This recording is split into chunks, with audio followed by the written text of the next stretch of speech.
Chers frères et sœurs, bonjour. C'est avec joie que nous avons commencé ce temps de l'Avent qui nous prépare à Noël. Nous avons allumé la première bougie nommée le prophète parce que celle-ci invite à l'espérance. Et ensuite la deuxième bougie nommée Bethléem qui est signe de l'appel universel au salut. Continuons donc cette marche vers Bethléem pour la solennité de la nativité du Seigneur, qui en réalité se célèbre dans la Bethléem de notre cœur. Poursuivons donc notre marche en allumant aujourd'hui la troisième bougie de l'Avent nommée des pasteurs, dont la flamme symbolise la joie de la venue du Sauveur. Et pour un fructueux temps de l'Avent, l'Église Notre Mère met à notre disposition des textes liturgiques adaptés en même de nous aider à y arriver. Sur ce, disposons nos cœurs pour écouter l'évangile de ce troisième dimanche du temps de l'Avent de l'année liturgique B et la méditation qui s'ensuit présentée par Monsieur l'abbé Constant Wilfrid Bikuta, prêtre de l'archidiocèse de Brazzaville en mission en Italie. Excellent dimanche à tous et surtout bonne méditation.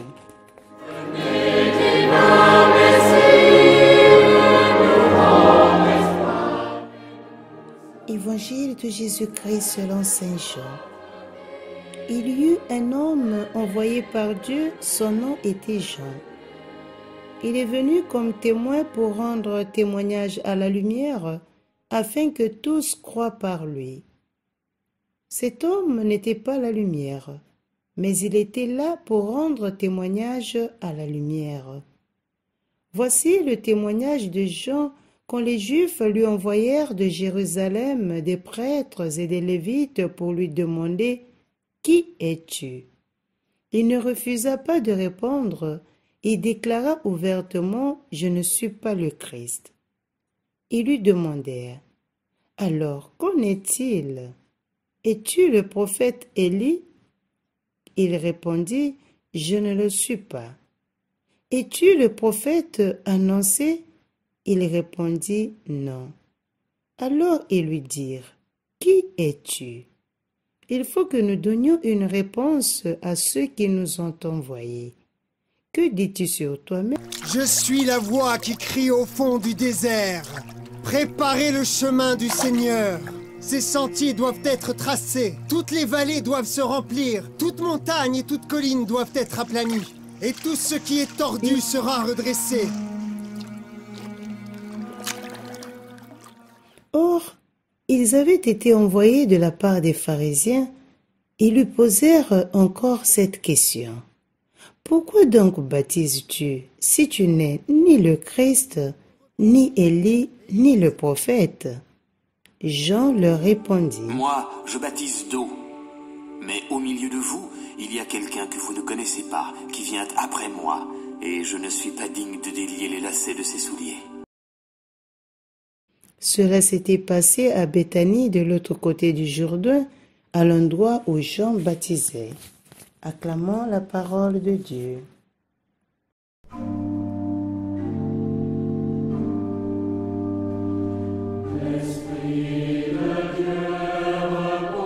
En 1759, parut à Genève une œuvre splendide, d'un genre littéraire assez singulier, un conte philosophique, Candide de François-Marie Arouet de Ferney, connu sous le nom de Voltaire. Candide ou l'optimisme qui s'ouvre au monde à travers la pensée de son précepteur Pangloss, tout est possible dans le meilleur des mondes possible. Ici, l'optimisme s'appréhende comme l'âme du monde. C'est une lecture des événements sociétaux à travers le prisme de l'optimisme, qui n'est en réalité qu'une ingénuité puérile. Aujourd'hui, nous célébrons le troisième dimanche de l'Avent, Gaudete, dimanche de la joie. Cette dernière contraste profondément avec l'optimisme. En effet, chers tous, la période d'une rare violence psychologique, de précarité, de peur que vit le monde à cause de la pandémie du Covid, peut nous entraîner à projeter le présent et le futur avec une dose d'ingénuité, de naïveté sans pareil. En effet, sans le Christ, nous ne pouvons vivre cette joie profonde qui provient de l'âme, car le Christ est la plénitude de toute joie. L'auteur du 3e Isaïe, dans un triptyque soutenu, nous introduit dans ce mystère joyeux. L'Esprit du Seigneur Dieu est sur moi, parce que le Seigneur m'a consacré, il m'a envoyé porter la bonne nouvelle aux pauvres, guérir ceux qui ont le cœur brisé, annoncer aux prisonniers la délivrance et aux captifs la liberté.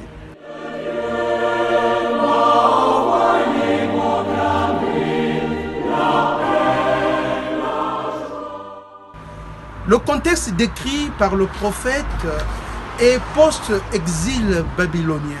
Le peuple a retrouvé ses terres. Malheureusement, il n'est plus homogène. D'autres peuples se sont installés avec leurs croyances, leurs coutumes, leurs habitudes, sans oublier la domination politique de l'Empire de Perse.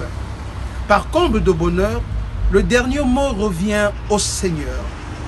De même que la terre fait éclore ses germes, le Seigneur fera germer la justice et la louange devant toutes les nations. Il me vient à l'esprit, chers frères et sœurs, un spot qui fut le buzz dans les réseaux sociaux. Un jeune homme dans le métro s'est mis à rire tout seul. Il avait suffi juste un jeu de regard croisé. Des passagers plongés dans leurs pensées pour contaminer d'hilarité tout un wagon. Peu de choses nous éblouissent actuellement, nous émerveillent, nous rend heureux. Nous vivons à quelques réalités près la ghettoisation de la joie. Le pape François, dans son dernier encyclique Fratelli Tutti, nous invite à la fraternité universelle, à la prise de conscience d'une humanité une, héritière d'une même terre qui nous abrite. Comment peut-on célébrer un dimanche de joie sur la terre entière avec autant d'injustices, d'inégalités, de famine, de guerre, dans une partie du globe? Un monde divisé en plusieurs appellations. Un premier monde, un deuxième et le tiers-monde. En effet, Saint Paul, apôtre aux Thessaloniciens, nous exhorte. Frères, soyez tous dans la joie, priez sans relâche. Les négations de l'évangile de Jean-Baptiste de ce jour nous introduisent fortement dans le mystère de la vérité incarnée. Qui es-tu? Je ne suis pas le Messie, le précurseur. Nous accompagne à l'hospitalité du Sauveur, à son accueil dans notre vie, au creux de notre âme. Je suis la voix qui crie à travers le désert. Aplanissez le chemin du Seigneur, comme a dit le prophète Isaïe. Il n'y a aucune ambiguïté dans la démarche du prophète. Il n'est pas la lumière, mais il vient rendre témoignage à la lumière. À travers lui, nous accédons au Verbe incarné, au divin Maître. L'obéissance, l'humilité et l'écoute nous sont demandées pour avoir accès au Fils. À l'instar du Baptiste, nous devrions éviter de vouloir se substituer à Dieu, de séquestrer la lumière. La toile de nos jours foisonne des diseurs de bonnes aventures, des gourous qui ressuscitent des morts, une théâtralisation de la parole de Dieu qui met au centre uniquement des intérêts égoïstes, mesquins. Le baptiste, au contraire, nous apprend à diminuer pour faire croître en nous et dans le monde le Christ.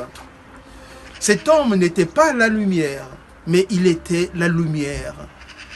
Mais il était la lumière pour lui rendre témoignage. Encore une fois, sa tendre mère, la mère de Jésus, nous indique le chemin avec le chant du Magnificat. Désormais tous les âges me diront bienheureuse.